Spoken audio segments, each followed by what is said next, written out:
Halo semua, perkenalkan nama saya Aid Martin dengan NIM 2024-31193.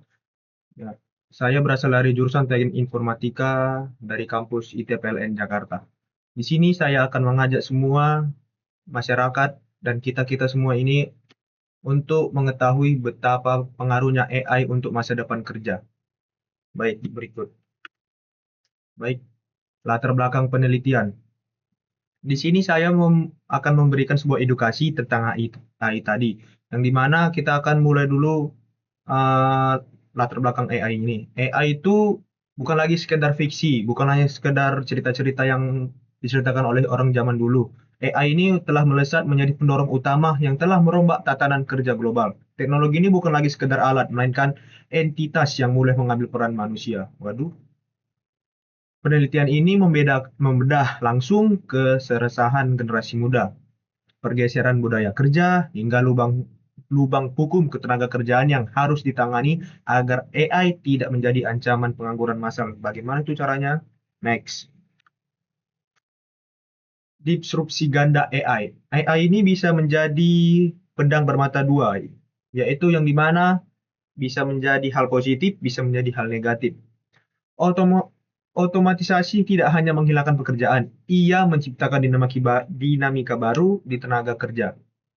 Tugas berkurang, ya itu salah satu adalah dampak positif dari AI. Pekerjaan rutin, repetitif, dan administratif murni berada di ujung tanduk. AI meminimalkan human error dan memangkas biaya drastis. Wow, ini sungguh membantu pekerjaan yang ada di kantor-kantor ya. Baik, berikutnya ada skill baru tumbuh. Perusahaan kini memburu literasi digital tinggi menjadi programmer pemula tak lagi cukup. Industri butuh arsitek data dan pakar keamanan cyber. Nah, gara-gara zaman AI ini, perusahaan kini makin mencari anak-anak yang paham betul AI, paham betul teknologi agar AI ini lebih bisa membantu mereka dan memangkas uang-uang yang tidak perlu. Dan juga di sini sangat dicari yaitu pakar keamanan cyber karena AI ini sangat rentan terhadap keamanan dan perlu sebuah pakar di keamanan cyber. Next, berapa persen sih kecemasan akan generasi ke depan untuk AI ini? Di sini saya melakukan penelitian survei lah. Di sini saya mendapat 67 mahasiswa khawatir. Bayang-bayang otomatisasi berdasarkan survei lapangan yang saya lakukan, yaitu pada mahasiswa usia 18 sampai 20 tahun termasuk ITPLN dan UMA. UMA itu Universitas Medan Area, ada teman saya di situ, terungkap fakta fisiologis yang nyata. 2/3 dari calon angkatan kerja kita merasa sangat khawatir dan cukup khawatir bahwa profesi impian yang mereka kejar saat ini digantikan oleh mesin atau AI dalam 5 tahun ke depan. Waduh, ini sungguh dampak negatif yang sangat merisahkan pada para pekerja ya. Next, profesi paling terancam. Ini hanya sebuah prediksi, yaitu copywriter atau penulis, layanan pelanggan, admin atau data entry, dan junior programmer. Penulis ini ya kita tinggal meminta AI untuk menuliskan, maka kita akan dapat sebuah tulisan. Dan untuk layanan pelanggan ini ya AI bisa melayani siapapun, tinggal kita setel dengan kita buat otaknya dan dia bisa juga melayani yang dia mau. Terus admin ya data entry ya AI juga bisa melakukannya, junior programmer yang dimana kita tinggal minta AI untuk memberikan kode-kode terus kita terapkan ya. Begitu gampang saja di zaman AI ini ya. Yaitu kemudian ada pergeseran budaya kerja, budaya tradisional. Selama 10 tahun masyarakat Indonesia terbiasa dengan lingkungan kerja yang hangat, mengedepankan asas kekeluargaan, gotong royong kuat, serta penghormatan tinggi terhadap hierarki dan senioritas di kantor. Budaya ini akan budaya tradisional ini perlahan mungkin menghilang di zaman AI di kemudian tahun ya. Budaya era digital atau AI. Transformasi digital memaksa pergeseran drastis. Nah, itu yang sudah saya bilang tadi. Budaya kerja kini menjadi jauh lebih individualis, menuntut kemandirian penuh, serta cepat dan kaku karena segala keputusan murni berbasis data atau data driven tanpa melihat senioritas. Di sini AI benar-benar hanya fokus untuk mengerjakan pekerjaannya, tidak bergantung pada senioritas dan sosial-sosial dimanapun di sekitarnya. Baik, next. kekosongan hukum dan pekerja GIG. Apa itu pekerja GIG? Pekerja GIG adalah pekerja yang durasinya sebentar, yaitu sebentar lah, pokoknya tidak lama, seperti ojek online dan influencer. Jutaan pekerjaan ini hidup di area abu-abu hukum. Mereka kerap hanya dilabeli sebagai mitra sehingga kehilangan hak-hak dasar. Gara-gara AI ini kan banyak apa sudah gampang lah orang membuat membuat lapangan pekerjaan tanpa lagi memikirkan hukum-hukum yang berlaku di negara ini.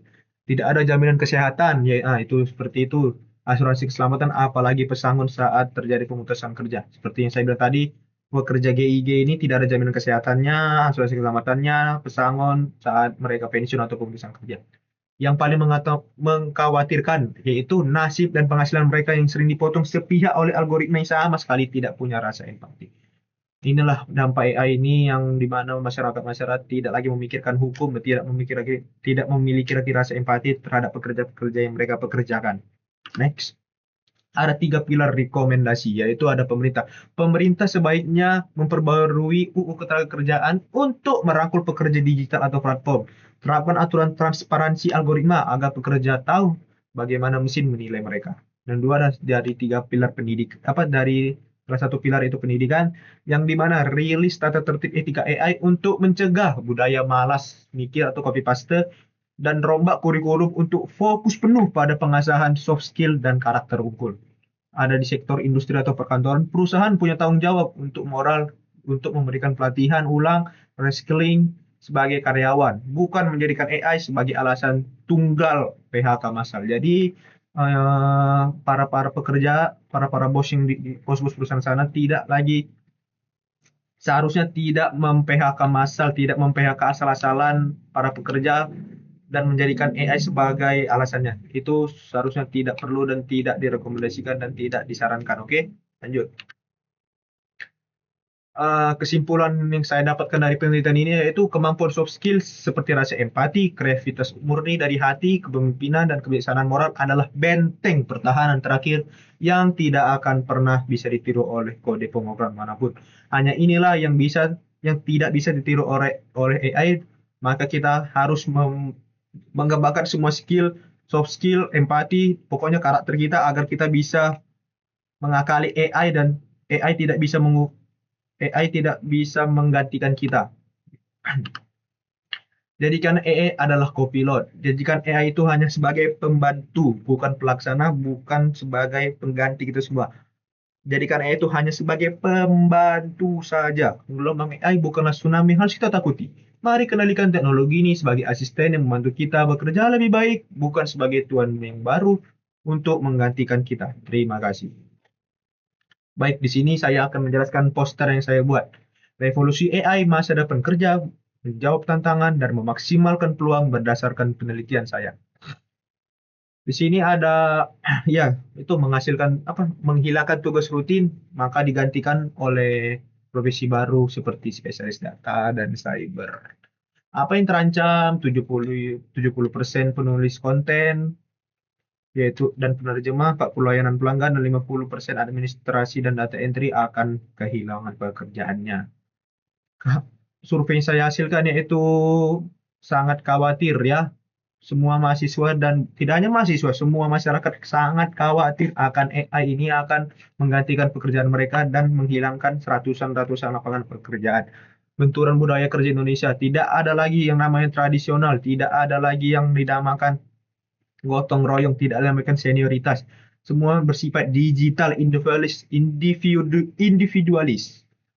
dan kekosongan perlindungan hukum pekerjaan GIG. Dan untuk pekerjaan GIG sangat-sangat tidak aman karena mereka bisa saja tidak mendapatkan penghasilan yang selayaknya, memutus kerja oleh perusahaan yang mereka perusahaan memutus pekerjaan mereka dan sebagainya. Kelebihan manusia yaitu menjadi benteng soft skill, di mana manusia itu memiliki empati, kreativitas murni, kepemimpinan, dan etika yang tidak dimiliki oleh AI atau kecerdasan buatan. AI adalah kopilot, bukan kapten. Solusi dan rekomendasi kebijakan pemerintah yaitu harus mereformasi hukum, jaminan sosial pekerja GIG, pendidikan yaitu ada kurikulum soft skill, dan harus edukasi AI, industri yaitu reskilling karyawan itu memberikan karyawan itu skill-skill baru dan tanggung jawab moral. Baik, begitulah hasil penelitian saya dan poster saya. Bila ada kesalahan kata dan kesalahan apapun itu mohon dimaafkan. Sekian dari saya. Terima kasih. Sampai jumpa. Bye bye.